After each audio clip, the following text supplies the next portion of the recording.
안녕하십니까? 이 성경의 요한계시록의 12장은 계시록의 기록 중 가장 중심으로 기록된 예언입니다. 요한계시록에서 이 계시록 12장의 전후가 똑같은 분량으로 기록되어 있습니다.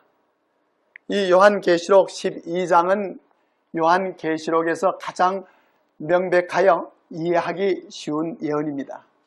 계시록의 계시 중에 이 요한계시록 12장은 가장 신기하고 놀라우며 참으로 놀라운 중대한 사건으로 이 선악간의 대쟁투에 관한 예언인 것입니다. 계시록 12장에 계시된 이 선악간의 대쟁투는 네 장면으로 기록되어 있습니다. 첫째 장면은 사단으로 말미암아 하늘에서 전쟁이 일어난 것과, 둘째 장면은 사단이 지상에 초림하셨던 예수님과의 벌였던 싸움이고, 셋째 장면은 사단이 하나님의 참된 교회 성도들과 투쟁을 벌린 것이고, 넷째 장면은 사단이 하나님의 참된 교회의 남은 무리에게 대한 싸움인 것입니다. 첫째 장면에 대해서 계시록 12장 7절로 9절에 기록하기를, 하늘에 전쟁이 있으니 미가엘과 그의 사자들이 용으로 더불어 싸울세, 용과 그의 사자들도 싸우나 이기지 못하여 다시 하늘에서 저희의 있을 곳을 얻지 못한지라. 큰 용이 내어 쫓기니 옛뱀 곧 마귀라고도 하고 사단이라고도 하는 온 천하를 꿰는 자라. 땅으로 내어 쫓기니 그의 사자들도 저와 함께 내어 쫓기니라고 했습니다. 이 선악의 대쟁투인 전쟁은 땅에서 시작된 것이 아니라 하늘에서 시작됐습니다. 죄는 그리스도의 다음 가는 지위를 가진 자요, 피조물로서 하늘 거민들 가운데 가장 높은 권세와 영광을 가졌던 천사장 루스벨로부터 시작된 것입니다. 에스겔 28장 14절로 17절에 보면 이 루스벨은 기름 부음을 받은 덮는 그룹 천사였는데, 지음을 받던 날로부터 모든 길에 완전하였더니 마침내 불의가 드러났다고 했습니다. 루스벨은 덮는 그룹 천사들 가운데 어뜸이었으며 거룩하고 흠이 없었습니다. 12절에 기록되기를 그는 완전하였고 지혜가 충족하며 온전히 아름다웠다고 했습니다. 그는 아름다움으로 마음이 교만했으며 영화로움으로 그의 지혜를 더럽혔다고 했습니다. 주께서는 내가 범죄하였도다, 너 덮는 그룹아, 그러므로 내가 너를 더럽게 여겨 하나님의 산에서 쫓아내었고 내가 너를 땅에 던졌다고 하셨습니다. 이사야 14장 12절로 14절에 보면 아침의 아들 곧 새벽별이라고 이름을 가진 이 루스벨이 스스로 말하기를, 내가 가장 높은 하늘에 올라가겠다, 하나님의 별들보다 더 높은 곳에 나의 보좌를 두고 저 멀리 북쪽 끝이 있는 산 위에 신들이 모여있는 그 산 위에 자리 잡고 앉겠다. 내가 저 구름 위에 올라가서 가장 높으신 분과 같아지겠다고 했습니다. 루스벨은 자기를 높이고자 하는 욕망에 빠지게 됐고, 하늘 천사들 중에 천사장으로서의 최고의 영광을 누리면서도 그는 자기의 지위에 만족하지 않고 감히 창조주만이 받으실 수 있는 존경을 탐냈습니다. 그는 그를 따르는 천사들로 하여금 그들의 애정과 충성을 창조주 하나님께 바치도록 노력하는 대신에 그들의 봉사와 충절을 자기 자신이 받으려고 노력했습니다. 그는 하나님의 아들이신 그리스도께 대한 시기심과 질투심이 강렬하여 하늘의 천사들에게 그리스도의 최상권에 대한 이의를 제기하고 창조주의 지혜와 사랑과 율법에 대한 자기의 불만을 털어놓았습니다. 그의 불신과 불만은 매우 교묘하게 작용했기 때문에 그의 행위는 눈치채지지는 않았지만, 이러한 불만의 정신은 무서운 영향으로 하늘 천사들 사이에 번져나갔습니다. 그는 자기에게 동조하는 천사의 무리를 얻게 되자 자기의 창조주 하나님께 도전했던 것입니다. 그리하여 미가엘이신 그리스도와 하늘 천사들, 루스벨과 그를 따르는 천사의 무리 사이에 큰 전쟁이 일어났던 것입니다. 그러나 이러한 전쟁은 우리 인간 사회에서 일어나는 전쟁과 같은 양상의 싸움이 아니라 의와 불의, 선과 악 사이에 벌어지는 영적인 싸움으로서 유다서 9절의 말씀대로 주님께서는 루스벨과 그를 추종하는 천사들에 대해 꾸짖으셨습니다. 베드로서 2장 4절에서는 하나님이 범죄한 천사들을 용서치 아니하시고 지옥에 던져 어두운 구덩이에 두어 심판 때까지 지키게 하셨다고 했고, 유다서 6절에서도 자기 지위를 지키지 아니하고 자기 처소를 떠난 천사들을 큰 날의 심판까지 영원한 결박으로 흑암에 가두셨다고 했습니다. 계시록 12장 7절로 9절에서는 이 범죄한 루스벨을 가리켜 용, 마귀, 사단이라고 불렀습니다. 그리고 사단이라고도 하는 이 온 천하를 꿰는 자가 땅으로 내어 쫓기니 그의 사자들도 저와 함께 내어 쫓겼다고 했습니다. 4절에서는 그가 하늘의 별 3분의 1, 곧 하늘 천사의 3분의 1과 함께 이 땅으로 내어 쫓겼다고 했습니다. 이들이 곧 이 세상의 마귀와 악령들인 것입니다. 선악의 대쟁투 가운데 이 첫째 장면은 하늘의 전쟁에서 이 사단과 그의 무리가 패배하여 이 땅으로 내어 쫓김으로 일어났던 것입니다. 그리고 이 사단과 그의 부하들이 이 땅으로 내려올 수밖에 없었던 것은 계시록 12장 9절과 12절의 말씀대로 사단이 온 세계를 미혹하는 가운데 오직 이 지구성의 첫 시조인 아담과 하와가 사단의 말을 듣고 범죄하였기 때문인 것입니다. 그리하여 하나님께서는 범죄하여 멸망당할 수밖에 없는 아담과 그의 후손인 인류를 구원하시기 위해 그의 아들 예수 그리스도를 이 세상에 보내시게 됨으로써 두 번째의 선악간의 대쟁투는 이 땅에서 일어나게 됐던 것입니다. 창세기 3장 15절의 선포는 사단이 뱀을 매개로 하여 해와를 유혹했으므로 사단 자신에게 직접적으로 적용되는 선언이었으며 그의 최후의 패배와 멸망의 선고였습니다. 내가 너로 여자와 원수가 되게 하고 너의 후손도 여자의 후손과 원수가 되게 하리니 여자의 후손은 내 머리를 상하게 할 것이요 너는 그의 발꿈치를 상하게 할 것이라고 했습니다. 인류의 첫 시조가 들었던 이 선고는 그들에게 있어서는 구원의 약속이었습니다. 이 선고는 여인의 후손인 예수 그리스도와 사단과의 전쟁에 대한 예언인뿐만 아니라 사단의 최후의 멸망을 예언한 것입니다. 사단은 자기와 여인 또 자기의 자손과 여인의 자손 사이에 투쟁이 있으리라는 것을 들었으므로 그리스도께서 인성을 쓰시고 오실 때를 벼르고 있었던 것입니다. 이라야 두 번째 선악간의 대쟁투가 그리스도께서 초림하셨을 때 일어나게 됐고 이에 대한 표상이 계시록 12장에서 요한에게 계시로 보여진 것입니다.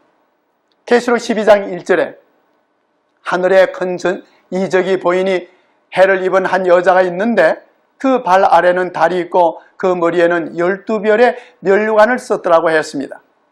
여자는 예레미야 6장 2절에 보면 구약시대에서는 시온의 백성을 또 이 고린도후서 11장 2절에 보면 신약시대에서는 그리스도 교회를 나타냈습니다. 계시록 12장의 여인은 순결한 교회를, 계시록 17장에 나오는 음녀들은 배도하여 타락하고 부패한 교회들을 나타내는 것입니다. 그런데 계시록 12장의 여자가 해를 입었다고 했는데 이 해는 예수 그리스도와 그의 복음인 신약 성경을 상징한 것입니다. 말라기 4장 2절에 예언된 이 의로운 해가 떠올랐고 누가복음 1장 78절과 79절의 말씀대로 돋는 해가 위로부터 우리에게 임하여 어두움과 죽음의 그늘에 앉은 자에게 비추었던 것입니다. 그리고 그 여자의 발 아래에 있는 달은 태양빛을 반사하는 것으로서 시편 89편 37절에서는 궁창의 확실한 정인 달이라고 표현했습니다. 그러므로 예수 그리스도께서 초림하심으로 말미암아 비추어진 이 태양의 빛이 신약의 복음이라면 이 구원을 증거하고 표상했던 구약의 성소 제도와 메시아의 예언들은 이 구약의 증거로서 달과 같은 것이라고 할 수 있습니다. 요한복음 5장 39절에 보면 예수께서도 구약 성경을 가리켜 이 성경이 곧 나를 가리켜 증거한 것이라고 했고 누가복음 24장 27절 또 44절 45절에서는 예수께서 제자들에게 말씀하시기를 모세와 및 모든 선자의 글로 시작하여 모든 성경에 쓴 바 자기에 관한 것을 자세히 설명하셨으며 모세의 율법과 선자의 글과 시편에 나를 가리켜 기록된 모든 것이 이루어져야 하리라 한 말이 이것이라 하시고 이에 저의 마음을 열어 성경을 깨닫게 하셨다고 했습니다. 여인의 머리에 있는 12별의 면류관은 하나님의 백성과 그의 왕국에 대한 상징으로서 구약시대에서는 이스라엘의 12지파의 백성과 또 신약시대에서는 12사도로 말미암은 그리스도 교회 성도들을 가리키는 것이며 계시록 21장 10절로 14절에 보면 예수 그리스도로 말미암아 승리하는 성도들에게 주어지는 새 예루살렘의 도성도 12기초석, 12진주문, 또 12지파의 이름, 그리고 12사도의 12이름이 있는 것입니다. 그리고 마태복음 19장 28절에 예수께서 당신을 따르는 제자들에게 말씀하시기를 인자가 자기 영광의 보좌에 앉을 때 나를 쫓는 너희도 12보좌에 앉으리라고 하셨습니다. 그러므로 계시록 12장의 이 여인은 하나님의 참 백성을 표상하고 있음을 알 수 있습니다. 계시록 12장 2절에서 이 여자가 아이를 베어 해산하게 되매 아파서 애써 부르짖더라고 했는데 이 아이는 창세기 3장 15절에 약속된 여인의 후손으로서 갈라디아 4장 4절에 때가 차매 하나님이 그 아들을 보내서 여자에게 나게 하신 초림 예수를 가리키며 계시록 12장 5절에서 여자가 아들을 낳으니 이는 장차 철장, 이 표준 성경에서는 장차 철장으로 놀라운 권세로 만국을 다스릴 남자인 그리스도를 가리킨 것입니다. 그런데 이 계시록 12장 3절과 4절에 하늘에 또 다른 이적이 보이니 보라 한 큰 붉은 용이 있어 머리가 7이요 뿔이 10이라 용이 해산하려는 여자 앞에서 그가 해산하면 그 아이를 삼키고자 하더니라고 했습니다. 앞서 말씀드린 대로 이 계시록 12장 7절에 계시된 용을 사단이라고 하면 3절에 계시된 이 머리가 7이요 뿔이 10이 있는 한 큰 붉은 용은 이 세상에 나타나는 사단의 이 총체적인 세력을 상징하는 것입니다. 이는 창세기 3장 1절에서 해와를 미혹한 뱀과 그 뱀을 조종했던 사단과의 관계를 통해 이해할 수 있으며 또 창세기 3장 15절에 사단을 지칭하여 뱀이라고 하면 그 뱀의 후손은 사단의 조종으로 이루어지는 지상 세력인 것을 알 수가 있는 것입니다. 그리하여 이 마태복음 2장 16절에 보면 사단이 헤로드 왕을 충동하여 아기 예수를 죽이기 위해 베들레헴의 아이들을 죽인 것을 비롯하여 사단은 끊임없이 예수를 죽이려고 했던 것을 우리는 이 신약의 사복음서에서 보게 되는 것입니다.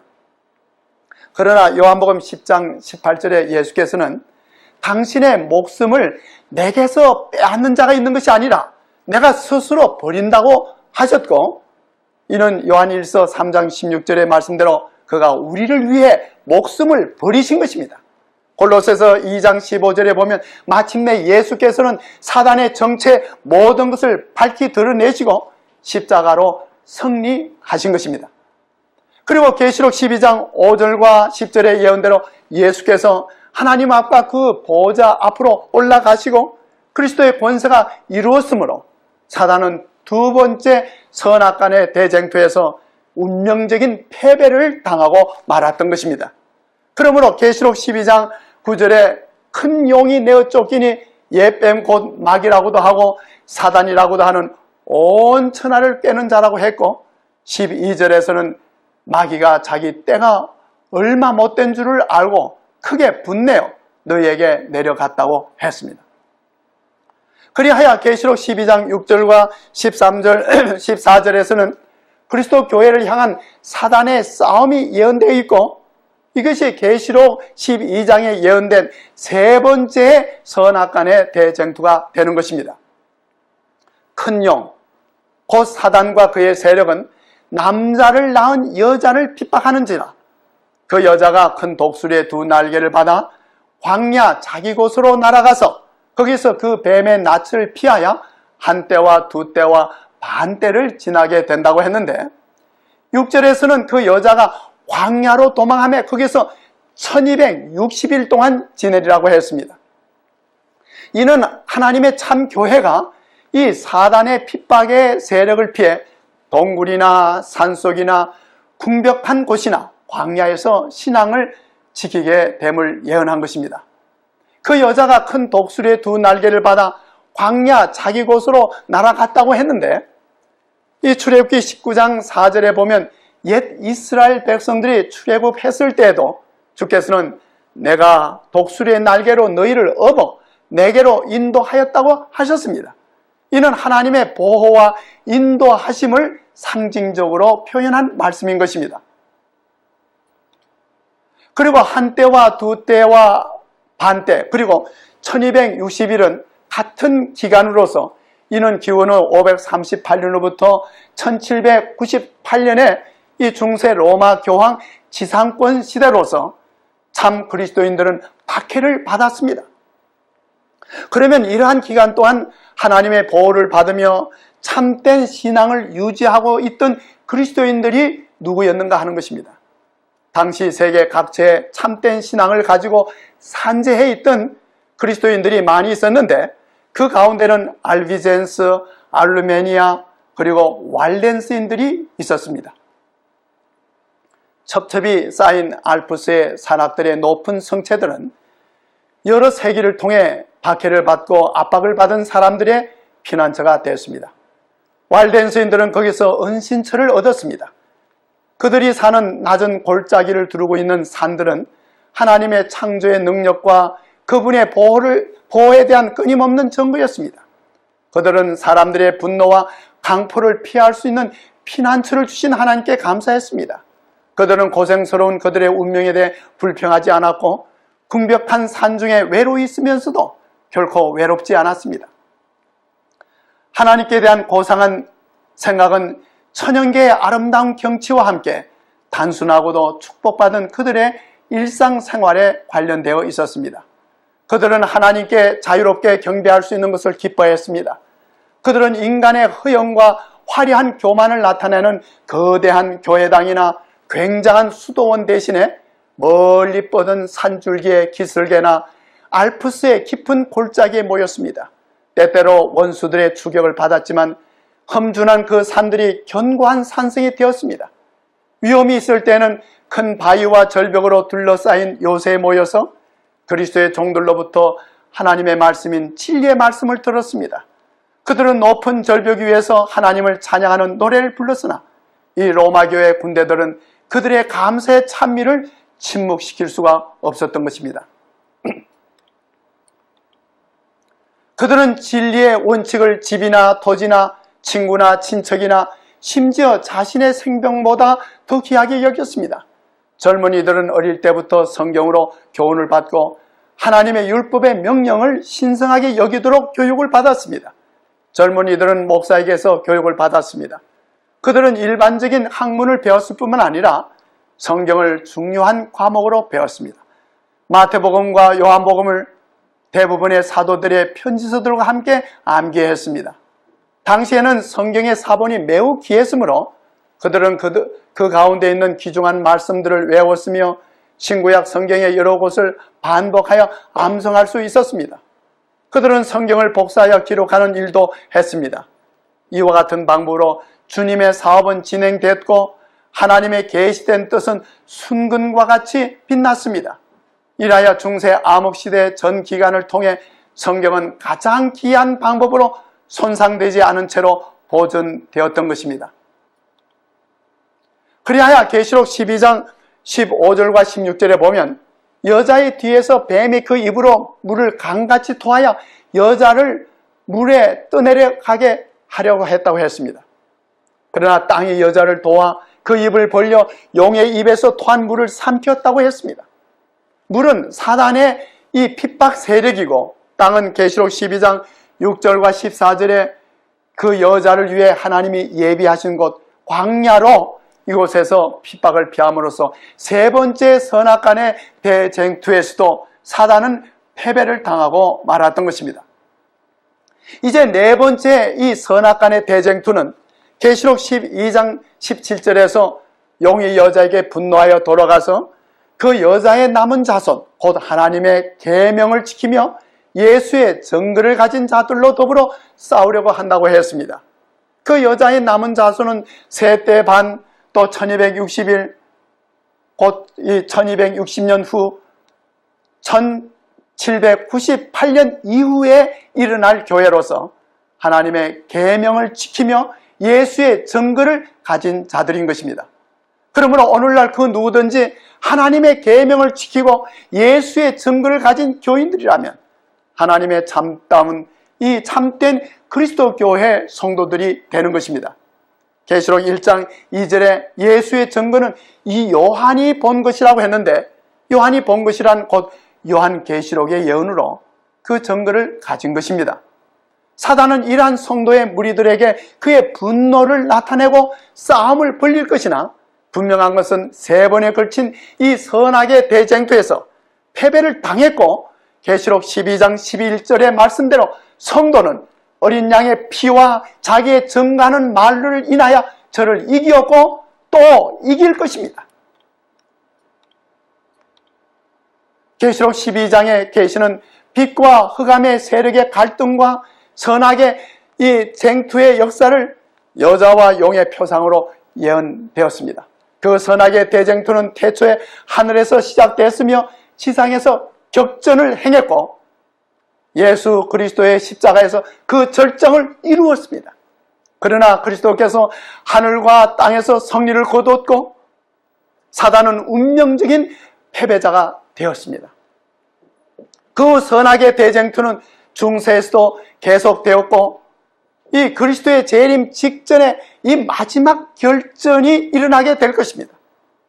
그러나 참된 진리교회는 승리하여 면류관을 쓰게 될 것입니다. 그날은 꼭 박두해 있습니다. 이제 각 시대를 통해 일어났던 이 선악간의 대쟁투가 그 마지막 국면으로 접어들고 있습니다. 마지막 성도는 하나님의 계명을 지키며 예수의 증거를 가진 자들로서 최후의 승리를 경험하게 될 것입니다. 이제 6,000년 동안 이 지상에서 일어났던 이 사단의 각 시대의 대쟁투는 이제 곧 끝나게 될 것입니다. 그러나 사단은 자기 때가 얼마 못된 줄 알고 우는 사자와 같이, 큰 용과 같이 이제 마지막 하나님의 진리의 백성들과 함께 마지막 격전을 벌일 것입니다. 그러나 하나님의 계명을 지키며 예수의 증거를 가진 하나님의 진리된 참다운 백성들은 최후의 승리를 경험하게 될 것이고 그리스도와 더불어 영광스러운 최후의 승리를 갖게 될 것입니다. 이 무리 가운데 속하게 되시기를 주님의 이름으로 간절히 기원합니다.